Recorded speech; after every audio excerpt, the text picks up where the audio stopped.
When you became the president of Pepsi, you came home one day and your mother was there and she asked you to get some milk. And well, maybe you could tell the story better than I could.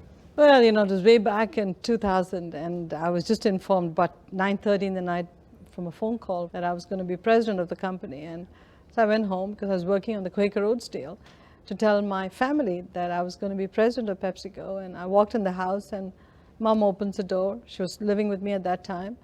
And I said, Mom, I got news for you. And she said, well, before your news, go get some milk. I said, it's 10 o'clock in the night. Why should I get milk? And I noticed that my husband's car was in the garage. I said, why didn't you tell him to get the milk? She said, well, he came at 8. He was very tired. So I let him be. Now you go get the milk. And, you know, you never question your mom. So I went and got the milk, came back, sort of banged it on the countertop. And I said, I had big news for you. I had just been appointed president of PepsiCo, and all that you care about is the milk.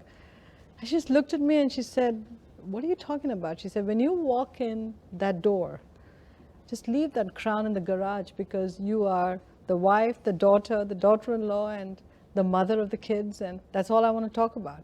Anything else, just leave it in the garage. So don't even try this with me anymore. So I think with Mom, you don't try anything. Not easy. I mean, I tell you a painful, painful story. The other day, when we moved back to our headquarters in Purchase after renovation, I had the opportunity to go through all my old mail, and I found a letter that my daughter had written to me, my second daughter. And I joined PepsiCo when she was 18 months old. And I lived in the company. I just worked all the time. And my desk was being given away to get a new desk.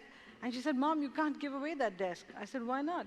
She said, I slept in this little area underneath your table with my blankie all the time I was growing up. How can you give this desk away? And I sat back and said, my God, what a memory for her to have.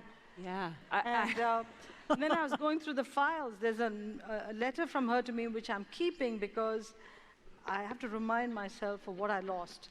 It says, Dear Mom, I love you. Please come home. Please, please, please, please, please come home. I love you, but I love you more if you came home. This is my 4 or 5-year-old writing these notes. So how did I do it? Huge number of sacrifices, huge number of sacrifices, trade-offs. And I think through it all, I might be a CEO today, and I love the job, I love where I am, but I will tell you, if I had to write a letter to myself as a younger person, I'd say, be careful about all the choices you're making. I think Anne-Marie's onto something. I don't think women can have it all. I just don't think so. We pretend we have it all. We pretend we can have it all. You know, my husband and I married for 34 years, and we have 2 daughters. And every day you have to make a decision on whether you are going to be a wife or a mother. In fact, many times during the day, you have to make those decisions. And you have to co-opt a lot of people to help you. We co-opted our families to help us. We plan our lives meticulously so we can be decent parents. But if you ask our daughters, I'm not sure they will say that I've been a good mom. I'm not sure. And I try all kinds of coping mechanisms. I mean, I'll tell you a story that happened when my daughter went to Catholic school, Convent of Sacred Heart. And every Wednesday morning, they have class coffee with mothers. Class coffee with mothers for a working woman. How's it going to work? How am I going to take off 9 o'clock on Wednesday mornings to go for a class coffee? So I missed most class coffees. My daughter would come home and she'll say, list of all the mothers that were there, and you were not their mom. First few times, I would die with guilt.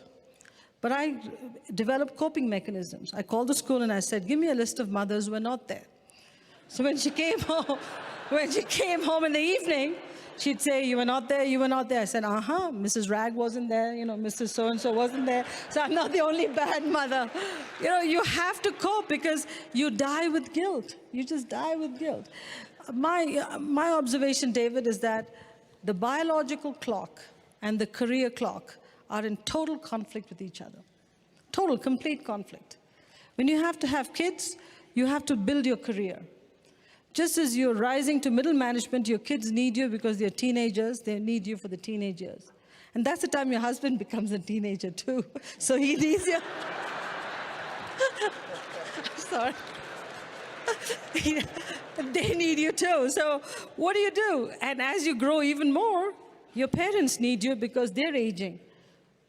So we're screwed. I mean, we cannot have it all. But you know what? Coping mechanisms. Train people at work. Train your family to be your extended family. You know, when I'm in PepsiCo, I travel a lot, and when my kids were tiny, especially my second one, we had strict rules on playing Nintendo. She'd call the office. She didn't care whether I was in China or Japan or India, wherever. She'd call the office. The receptionist pick up the phone. Can I speak to my mommy? Everybody knows if somebody says, can I speak to mommy, it's my daughter. So she'd say, yes, Tara, what can I do for you? I want to play Nintendo. And the receptionist has a set of questions. Have you finished your homework, you know? You see, I say this because that's what it takes. She goes through the questions and she says, okay, you can play Nintendo half an hour. But she leaves me a message. Tara called at 5. This is what the sequence of questions I went through. I've given her permission. So it's seamless parenting. But if you don't do that, I'm serious. If you don't develop mechanisms with your secretaries, with the extended office, with everybody around you, it cannot work. It can't work. Motherhood, stay-at-home mothering was a full-time job. Being a CEO of a company is 3 full-time jobs rolled into one. How can you do justice to all? You can't. The person that hurts the most with this whole thing is your spouse. There's no question about it. You know, Raj always says, you know what, your list is PepsiCo, PepsiCo, PepsiCo, your 2 kids, our 2 kids, your mom, and then in the bottom of the list is me. There are 2 ways to look at it. You should be happy you're on the list.